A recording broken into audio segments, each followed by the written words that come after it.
Баршаларыңызға сәлем. Бүгін сіздерге үй жағдайында өте дәмді, шашыраңқы, нағыз плов пісіру жолын көрсетемін. Ең бірінші нуттан бастаймыз. Оны жуып, үстінен қайнаған су құйып, 1,5-2 сағатқа қоямыз. Күрішті де жуып, үстінен салқын су құйып қоямыз. Енді бір орташа пиязды видеода көрсетілгендей тураймыз. Сәбізді де қатты қалың және жұқа қылмай орташа етіп турап аламыз. Ал енді қызып тұрған қазанға сұйық май құйып, пиязды орташа оттан сәл жоғарғы отта қуырып бастаймыз. Менде ол 6-дан 4-ші от.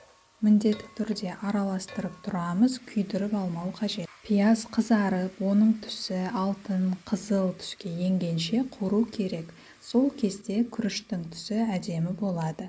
Енді осылай туралған етті салып, ет қызарғанша қуыруды жалғастырамыз. Еттен кейін сәбізді салып, тағы 2-3 минуттай қуырамыз. Келесі нут, жуылған кішміш пен барбарис және тұз қосып, үстінен су құйып, қайнағанын күтеміз.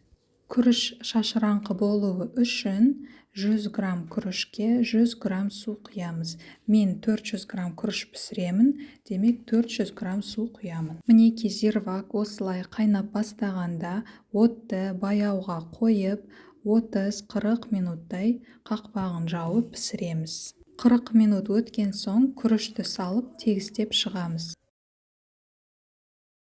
Мен тағы кішкене ғана су қосамын. Мінеки су күрішті осылай ғана жауып тұру керек.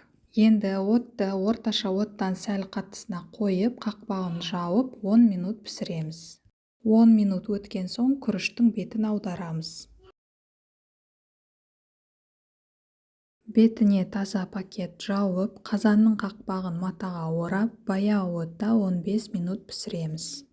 Мінеки достар, плов дайын болды. Өте әдемі болып шықты. Күріш те шашыраңқы, әдемі болып піскен. Міндетті түрде осы рецептпен дайындап көріңіздер. Бұл рецепт сіздерге ұнаған болса, лайк басып, өз пікірлеріңізді қалдыра кетіңіздер. Видеоны қарағандарыңыз үшін сіздерге үлкен рахмет. Келесі кездескенше қош сау болыңыздар.